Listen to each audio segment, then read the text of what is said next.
Dear students, today we are going to study about the identification problem. So in order to understand this identification problem, let us consider an example of a demand supply model. So suppose that we have time series data on quantity Q and price P, and we have the information regarding Q and P only, and there is no additional information like income of the consumer, price prevailing in the previous period, weather condition. All such informations are not provided, and we have only this information of Q and P. So here there arises a question, that is, given only the data on P and Q, how can we know whether we are estimating the demand function or the supply function? So what is the guarantee that we are actually deriving the demand function, or what we are actually deriving the supply function? So this is the identification problem in this example. So given only a very limited information, how can we make sure that we are actually estimating the correct equation or correct function that we need? So if we want the demand function to be estimated, what is the guarantee that we are actually estimating the demand function and not the supply function? Because we are given only the information regarding P and Q. So here in this section we will see how the identification problem is resolved. How can we get an answer to this question of the guarantee of the particular problem that we are, or particular estimation that we are doing. We are considering general M equations model in M endogenous variable. So we have M endogenous or jointly dependent variables, and based on this M endogenous variable we have M equations model. അപ്പോൾ നമ്മളുടെ simultaneous equation model we are considering M equations.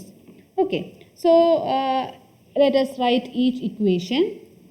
Y1t equal to beta 1 to y2t plus beta 1 3 y3t plus etc. plus beta 1 m y mt plus gamma 1 1 x1 t plus gamma 1 2 x2 t plus gamma 1 k x k t plus u1 t. Let this be the first equation that represent y1t. Now y2 t equal to beta 21 y1t plus beta 23 y3t plus etc. plus beta 2m ymt plus gamma 21 x1t plus gamma 22 x2t plus gamma 2k x kt plus u2t. This is the second equation. y3t equal to beta 31 y1t plus beta 32 y2t plus beta 3m ymt plus എല്ലാം small letter T കേട്ടോ, നമ്മൾ capital letter അല്ല, plus gamma 31 x1t plus gamma 32 x2t plus gamma 3k x k t plus u3t. Okay, so ഇങ്ങനെ നമുക്ക് എത്ര equations വേണമെങ്കിലും എഴുതാനായിട്ട് പറ്റും. നമ്മൾ ഇവിടെ കൺസിഡർ ചെയ്യുന്ന എത്ര ഇക്വേഷൻസ് ആണ്? There are m equations. m equation മോഡലാണിത്. m എൻഡോജീനിയസ് വേരിയബിൾ ഉണ്ട്. അപ്പോൾ ഈ ഒരു പാറ്റേൺ ആണ് ഫോളോ ചെയ്യുന്നതെങ്കിൽ നമുക്കിതിൻ്റെ ജനറൽ m ഇക്വേഷൻ നമുക്കിങ്ങനെ എഴുതാം: y m t equal to beta m1 y1t plus beta m2 y2t plus beta, ഇവിടെ നോക്കിയേ 2m, ഇത് 3m. അപ്പോൾ ഇവിടെ എന്തായിരിക്കും? അപ്പം ഇവിടെ y2 വരുമ്പോൾ ഇവിടെ ബീറ്റ 2m വന്നു, y3 വന്നപ്പോൾ ബീറ്റ 3m വന്നു. അപ്പോൾ ym വരുമ്പം beta m, m minus 1. Okay, so beta m m minus 1 y m minus 1 t.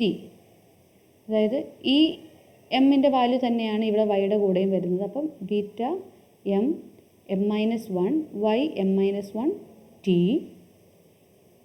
Plus gamma m1 x1 t plus gamma m2 x2 t plus etcetera gamma m k x k t plus u m t.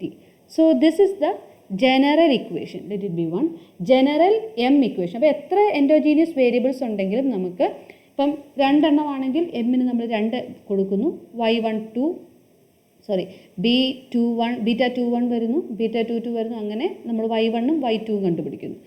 3 ആണെങ്കിൽ 3 endogenous 3 equations. അപ്പോൾ m equations ഉള്ള ഒരു മോഡലിൻ്റെ general m equation മോഡലിൻ്റെ general ഫോമാണ് നമ്മൾ ഈ കാണിച്ചിരിക്കുന്നത്. ഇവിടെ y1 y2 etcetera ym it is considered as m endogenous variables or jointly dependent variables. ഇനി x1 x2 up to xk വരെയുണ്ട്. It is the k predetermined variables. Predetermined variables എന്ന് പറയുമ്പം these variables are determined outside the model. Endogenous variables means the values of these variables are determined within the model. Okay. ഇനി u1 u2 u3 ഇതെല്ലാം എന്താണ്? Stochastic disturbance term u1 u2 up to m stochastic disturbance terms. Now t equal to 1 2 up to t observations. So this represents the total number of observations.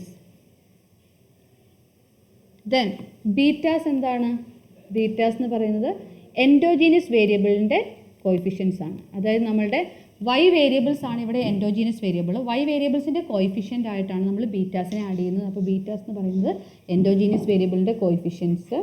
Gamma എന്ന് പറയുന്നതോ coefficients of predetermined variables. Predetermined വേരിയബിൾസിൻ്റെ കോയിഫിഷ്യൻസിനെ നമ്മൾ gamma എന്നുകൊണ്ട് represent ചെയ്യുന്നത്.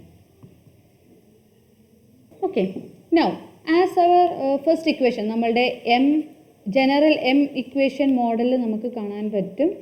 നമ്മൾ പറഞ്ഞു അവിടെ 2 ടൈപ്പ് ഓഫ് വേരിയബിൾസ് ആണുള്ളത്, എൻഡോജീനിയസ് വേരിയബിൾസും predetermined variables. So the variables entering a simultaneous equation model are of 2 types, endogenous variables and predetermined variables. Endogenous variables means those whose values are determined within the model. Predetermined variables are those whose values are determined outside the model. So the endogenous variables are regarded as stochastic variables and predetermined variables are treated as non-stochastic. Okay, so endogenous variables stochastic അല്ലെങ്കിൽ random variables ആണ്. അതേസമയം predetermined variables non stochastic ആണ്. So these are not random, it is already determined outside the model. ഇനി the predetermined variables, നമ്മളിവിടെ പറയുന്ന predetermined വേരിയബിൾസിനെ നമുക്ക് വീണ്ടും ക്ലാസിഫൈ ചെയ്യാം. There are 2 categories for this predetermined variables. One is exogenous variable, which include current exogenous and lagged variables. And the second category is lagged endogenous variables. ഇതും pre determined ആയിട്ടാണ് നമ്മൾ കണക്കാക്കുന്നത്. അപ്പോൾ pre determined വേരിയബിൾസിലാണ് exogenous variables എന്ന് നമുക്ക് പറയാം. അതുപോലെ തന്നെ ലാഗ്ഡ് എൻഡോജീനിയസ് വേരിയബിളിനെയും നമ്മൾ പ്രീ ഡിറ്റർമൈൻഡ് അല്ലെങ്കിൽ already the values R determined outside the model എന്ന രീതിയിലാണ് കൺസിഡർ ചെയ്യുന്നത്. അപ്പോൾ നമ്മളുടെ ഇക്വേഷൻ അല്ലെങ്കിൽ നമ്മളുടെ ജനറൽ ഇക്വേഷൻ നമ്മൾ നോക്കുകയാണെങ്കിൽ x1t is a current exogenous variable. Okay, അപ്പോൾ പ്രീ ഡിറ്റർമൈൻഡ് വേരിയബിൾസ് ആണ് എക്സ് വേരിയബിൾസ് എല്ലാം നമ്മൾ പറഞ്ഞു നമ്മുടെ എക്സാമ്പിളിൽ ഇക്വേഷനിൽ. അപ്പോൾ പ്രീ ഡിറ്റർമൈൻഡ് വേരിയബിൾസ് 2 തരമുണ്ട്, എക്സോജീനിയസും ലാഗ്ഡ് എൻഡോജീനിയസും. അപ്പോൾ ഇത് എക്സോജീനിയസ് ആണ് എക്സ് വേരിയബിൾ. ഇനി കറണ്ട് വേരിയബിൾസും ലാഗ്ഡ് വേരിയബിൾസും ഈ ഒരു കാറ്റഗറിയിലുണ്ട്. ഈ x1t എന്ന് പറഞ്ഞാൽ കറണ്ട് ടൈമിലാണ്, ടി എന്ന് പറയുമ്പോൾ കറണ്ട് ടൈം പീരീഡ് ആണ് നമ്മൾ കൺസിഡർ ചെയ്യുന്നത്. അപ്പോൾ this represent current exogenous variable അല്ലെങ്കിൽ present time exogenous variable.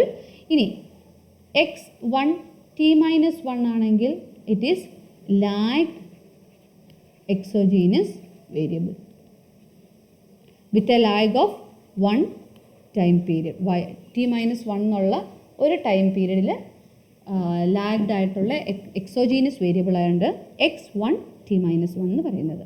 Now y(t-1), y എന്താണ് നമ്മളുടെ ഇക്വേഷനിൽ y വേരിയബിൾസ് എല്ലാം നമ്മളുടെ എൻഡോജീനിയസ് വേരിയബിൾസ് ആണെന്ന് നമുക്കറിയാം. ഇനി t-1 എന്ന് പറയുമ്പോൾ ഇവിടെ 1 ടൈം ലാഗ് ഉണ്ട്, 1 ടൈം പീരീഡ് ലാഗ് ഇവിടെ ഉണ്ട്.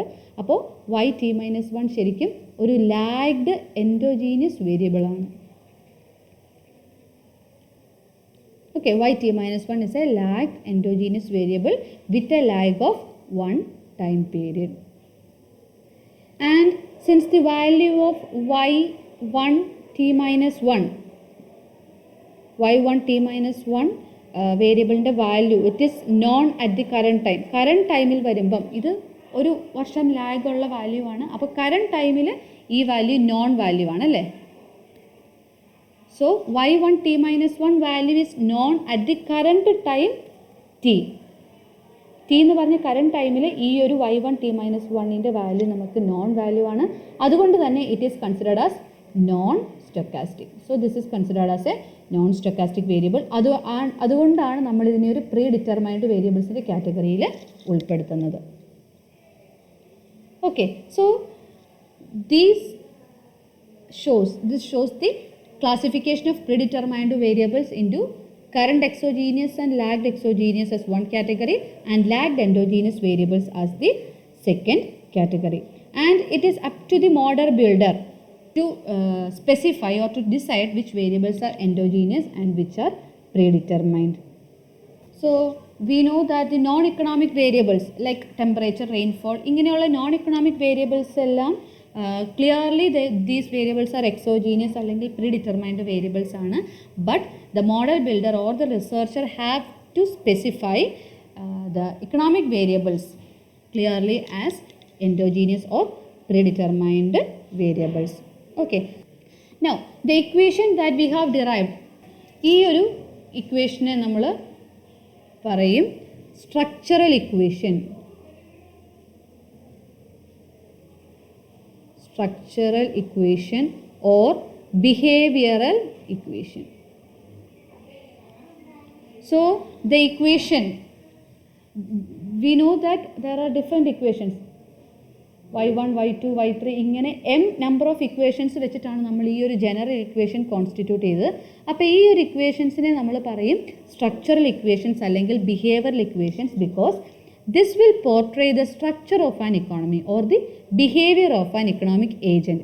അപ്പോൾ ഈ ഒരു ഇക്വേഷൻസിൻ്റെ ബേസിസിൽ we can identify the behaviour of different economic agents in an economy like consumers, producers, ഇവരുടെയൊക്കെ ബിഹേവിയർ അല്ലെങ്കിൽ ഒരു structural pattern can be identified with the help of this equation, and therefore these equations are called structural or behavioral equations, and betas and gammas are called structural parameters or structural coefficients.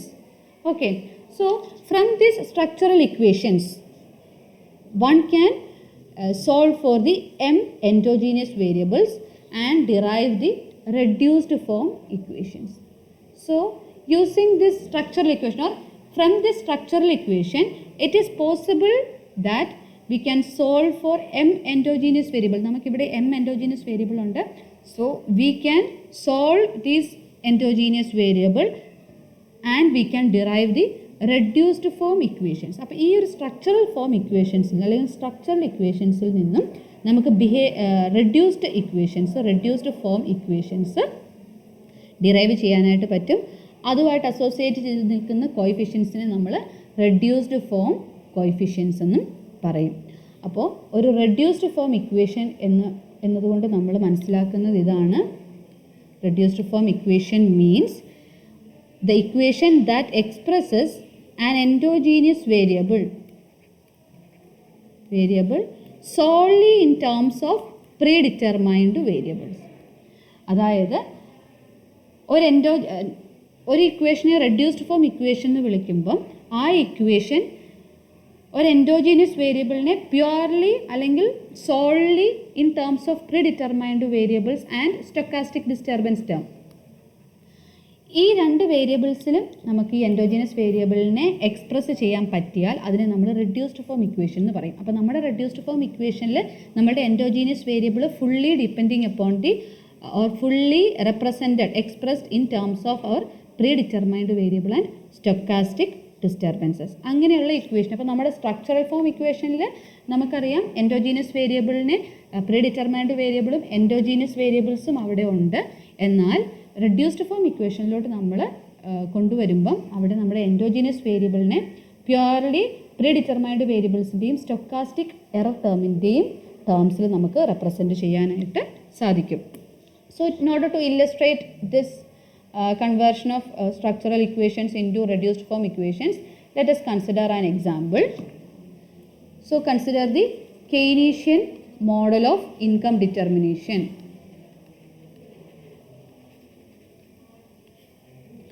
Okay, let the consumption function can be represented as Ct is equal to beta 0 plus beta 1 yt plus ut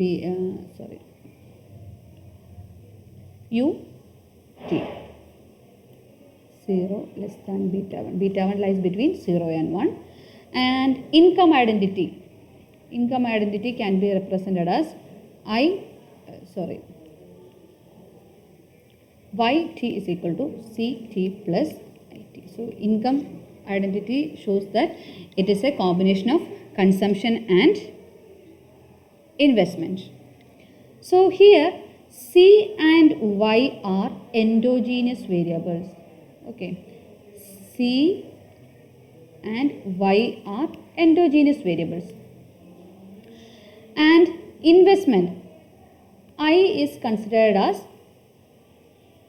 exogenous variable. And both these equations are structural equations. Let it be equation 2, let this be equation 3. So both of these equations are structural equations. Now we know that beta 1 is MPC, marginal propensity to consume, and this marginal propensity to consume lies between 0 and 1. We already know this. Now if we substitute equation 2 in equation 3, so if equation 2, that is consumption equation, is substituted in income identity, അപ്പോൾ നമ്മളിവിടെ ഇൻകത്തിൻ്റെ ഫംഗ്ഷനിലോട്ട് consumption ഫംഗ്ഷനെ substitute, അപ്പോൾ ഈ C T എന്ന് പറഞ്ഞെടുത്ത് നമ്മൾ ഈ ഒരു function കൊടുക്കുകയാണ്. Then we can obtain yt equal to ct plus it ആണ് നമ്മളുടെ തേർഡ് ഇക്വേഷൻ. ഈ തേർഡ് ഇക്വേഷനിലോട്ട് നമ്മൾ നമ്മുടെ സെക്കൻഡ് ഇക്വേഷനെ സബ്സ്റ്റിറ്റ്യൂട്ട് ചെയ്യുവാണ്. It will be yt equal to ct-ക്ക് പകരം നമ്മൾ β0 plus β1 yt plus ut plus it. Okay, നമ്മൾ സബ്സ്റ്റിറ്റ്യൂട്ട് ചെയ്തു. ഇനി നമുക്ക് ഇതിനെ ഒന്ന് സോൾവ് ചെയ്യാം. yt ഇവിടെയുണ്ട്, ഇവിടെ ഒരു yt കമ്പോണൻ്റ് ഉണ്ട്. നമുക്കതിനെ ഒരുമിച്ച് കൊണ്ടുവരാം. β1 yt equal to β0 plus it plus ut. നമ്മൾ ഈ അറർ ടേമിനെ അവസാനത്തോട്ട് കൊണ്ടുവന്നു. Now we can take the common yt outside. 1 minus β1 equal to β0 plus it plus ut. ഇനി നമുക്ക് yt ടേംസിൽ ഈ ഇക്വേഷനെ കൊണ്ടുവരാം. ദാറ്റ് ഈസ് 1 മൈനസ് β1നെ നമുക്ക് റൈറ്റ് ഹാൻഡ് സൈഡിലോട്ട് കൊണ്ടുവരാം. Then β0 plus it plus ut divided by 1 minus β1. Or we can write it as yt equal to β0 by 1 minus β1 plus 1 by 1 minus β1 into it plus ut by 1 minus β1. Or we can simplify this equation as yt equal to pi 0 plus pi 1 it plus wt. Let this be the fourth equation. And what is actually pi 0, pi 1?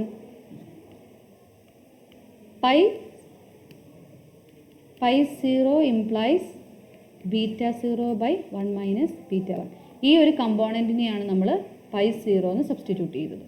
ഇനി ഈ ഒരു കമ്പോണൻറ്റിനെ നമ്മൾ pi 1 എന്ന് കൊടുത്തു. So pi 1 equal to 1 by 1 minus β1. ഈ ഒരു error ടേമിനെ നമ്മൾ wt എന്നും കൊടുത്തു. ut by 1 minus β1. അപ്പോൾ അങ്ങനെ നമ്മൾ സബ്സ്റ്റിറ്റ്യൂട്ട് ചെയ്ത് കഴിയുമ്പം we will obtain the equation as yt is equal to pi 0 plus pi 1 it plus wt. And this pi 0, pi 1 and w represent these factors in the equation. So this fourth equation actually it is called the reduced form equation. Reduced form equationൻ്റെ definition നമ്മൾ പറഞ്ഞിരുന്നു. ഒരു ഇക്വേഷനിൽ endogenous വേരിയബിളിനെ solely exogenous അല്ലെങ്കിൽ predetermined വേരിയബിൾസിൽ നമുക്ക് represent ചെയ്യാൻ പറ്റിയാൽ അതിനെ നമ്മൾ റെഡ്യൂസ്ഡ് ഫോം ഇക്വേഷൻ എന്ന് പറയും. ഇവിടെ yt എന്ന് പറയുന്ന എൻഡോജീനിയസ് വേരിയബിളിനെ it ആൻഡ് wt, it എന്ന് പറഞ്ഞ എക്സോജീനിയസ് വേരിയബിളും wt എന്ന് പറയുന്ന സ്റ്റൊക്കാസ്റ്റിക് എറർ ടേംസിൻ്റെ മാത്രം ടേംസിൽ നമുക്ക് എക്സ്പ്രസ് ചെയ്യാൻ പറ്റി. അപ്പോൾ ഈ ഒരു ഇക്വേഷൻ എന്ന് പറയുന്നതാണ് reduced form equation. Okay, and pi 0 and pi 1 are the associated reduced form coefficients ആണ് pi 0 ആൻഡ് pi 1 എന്ന് പറയുന്നത്. And also we can note that these reduced form coefficients are non linear in nature. Non linear combinations of structural coefficients. pi 0 എന്ന് പറഞ്ഞാൽ നമ്മുടെ structural coefficients ആയ β0യുടെയും β1ൻ്റെയും ഒരു കോമ്പിനേഷനാണ്, non linear കോമ്പിനേഷനാണ്. ഇവിടെയും 1 by 1 minus β1 എന്ന് പറയുന്ന ഒരു non linear combination of structural coefficients ആണ് ശരിക്കും pi 0, pi 1 എന്ന് പറയുന്നത്. നൗ സിമിലർലി നമ്മളുടെ കൺസംഷൻ ഫംഗ്ഷൻ നമ്മൾ കൺസിഡർ ചെയ്യുവാണ്. ct equal to β0 plus β1 yt plus ut. ഇതാണ് നമ്മളുടെ കൺസംഷൻ ഫംഗ്ഷൻ, നമ്മളുടെ സെക്കൻഡ് ഇക്വേഷൻ. നൗ നമ്മളുടെ ഈ സെക്കൻഡ് ഇക്വേഷനിലോട്ട് നമ്മുടെ ytയുടെ വാല്യൂ നമ്മൾ ഇട്ട് കൊടുക്കുവാണ്. അപ്പോൾ നമ്മുടെ ഇക്വേഷൻ ഇങ്ങനെ വരും. ct is equal to β0 plus β1 yt എന്ന് പറയുന്നത് എന്താണ്? ct പ്ലസ് it ആണ് നമ്മുടെ yt എന്ന് പറയുന്നത് പ്ലസ് ut. അതായത് നമ്മളിവിടെ ചെയ്തത് ഇക്വേഷൻ 2-ൽ ഇക്വേഷൻ 3-നെ സബ്സ്റ്റിറ്റ്യൂട്ട് ചെയ്തു. Equation 3 in equation 2.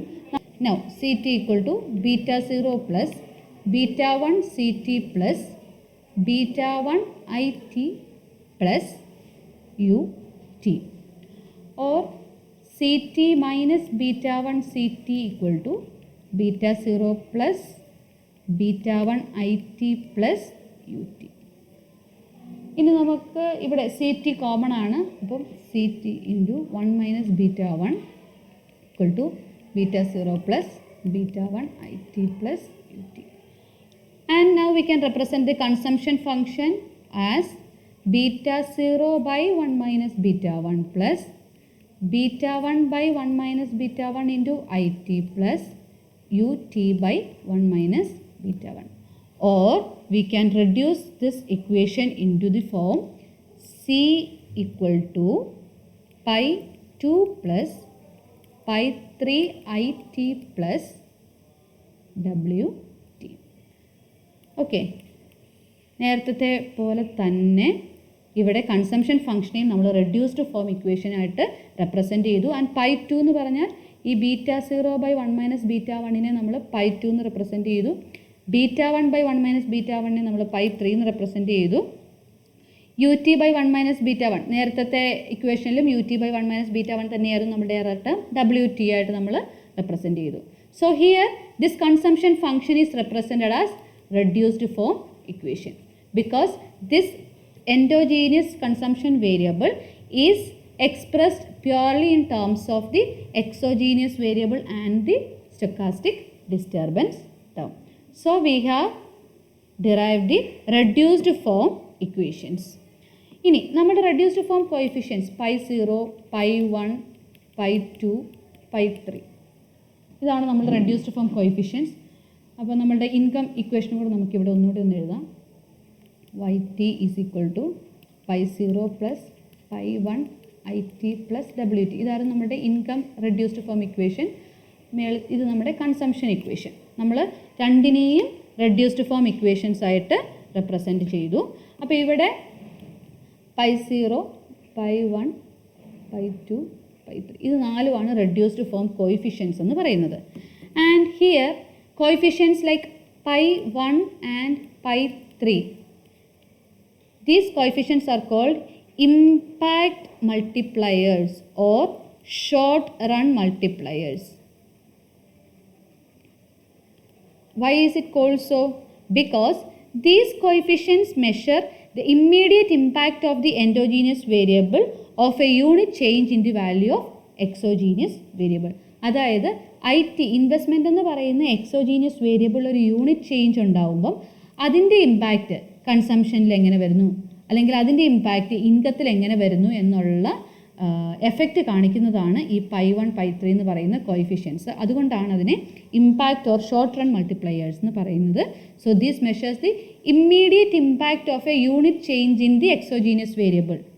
ഈ ഒരു എക്സോജീനിയസ് വേരിയബിളിൻ്റെ വാല്യൂവിൽ ഒരു യൂണിറ്റ് ചേഞ്ച് വരുമ്പം അതിൻ്റെ ഇമ്മീഡിയറ്റ് ഇമ്പാക്റ്റ് കൺസംഷനിലും ഇൻകത്തിലും എങ്ങനെയാണെന്ന് കാണിക്കുന്നതാണ് പൈ 3 ആൻഡ് പൈ 1 കോയിഫിഷ്യൻസ്. അതുകൊണ്ട് അതിനെ impact or short run multipliers എന്നും പറയും.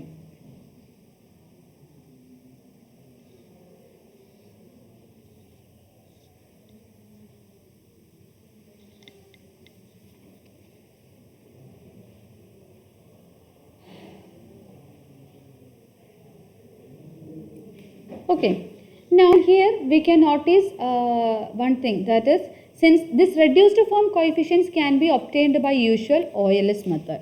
So we know that these reduced form coefficients are the combinations of structural coefficients. Reduced form coefficients ഓരോന്നും structural coefficients ആയ ബീറ്റ 0യുടെയും ബീറ്റ 1ൻ്റെയും കോമ്പിനേഷൻസ് ആണ്.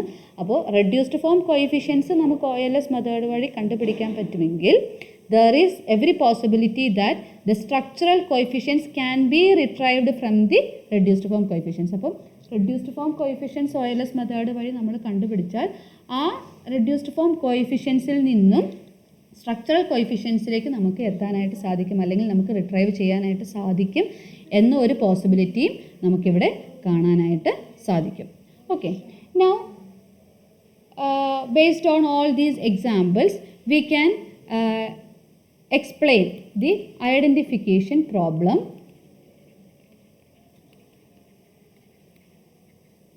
So the identification problem, by identification problem we mean whether the numerical estimates of the parameters of a structural equation can be obtained from the estimated reduced form coefficients. That is the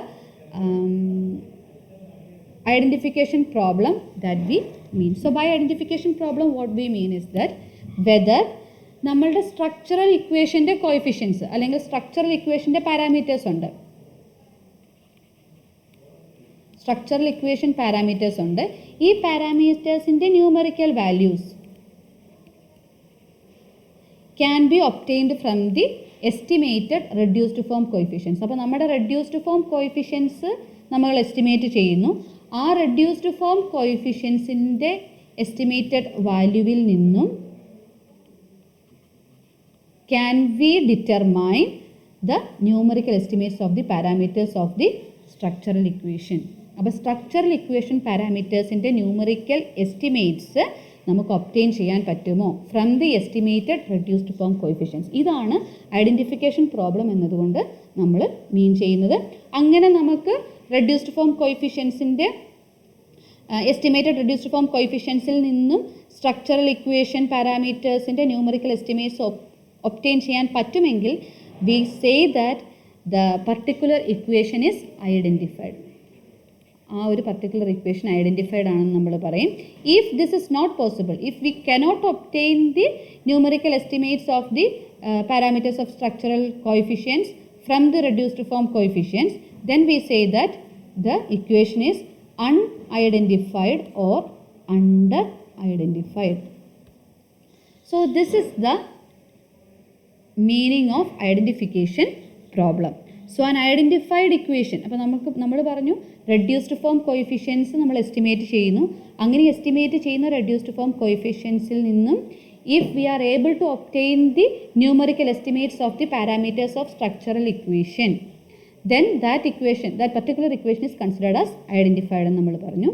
ഇനി an identified equation can be exactly identified or fully identified, അതുപോലെ തന്നെ it can be over identified. രണ്ട് possibility ഇവിടെയുണ്ട്. Either it can be fully identified or it is over identified. Okay, so an equation is said to be exactly identified if unique numerical values of the structural parameters can be obtained. അപ്പോൾ നമ്മളിവിടെ പറഞ്ഞു structural പാരാമീറ്റേഴ്സിൻ്റെ numerical estimates നമുക്ക് obtain ചെയ്യാൻ പറ്റിയാൽ ആ equation identified ആയിരിക്കും. ഇനി ഈ സ്ട്രക്ചറൽ പാരാമീറ്റേഴ്സിന് യൂണീക്ക് ന്യൂമറിക്കൽ വാല്യൂസ് നമുക്ക് കിട്ടുന്നുണ്ടെങ്കിൽ നമ്മൾ പറയും that equation is exactly identified. And the equation is said to be over identified if more than one numerical value can be obtained for some of the parameters of the structural equations. നമ്മളുടെ structural ഇക്വേഷൻസിലെ പാരാമീറ്റേഴ്സിൽ ഏതിനെങ്കിലും ഒന്നിൽ കൂടുതൽ numerical values obtain ചെയ്യാൻ പറ്റുന്നുണ്ടെങ്കിൽ that means the equation is over identified ആണ്, but it is over identified if more than one numerical value can be obtained for some of the parameters of the structural equations.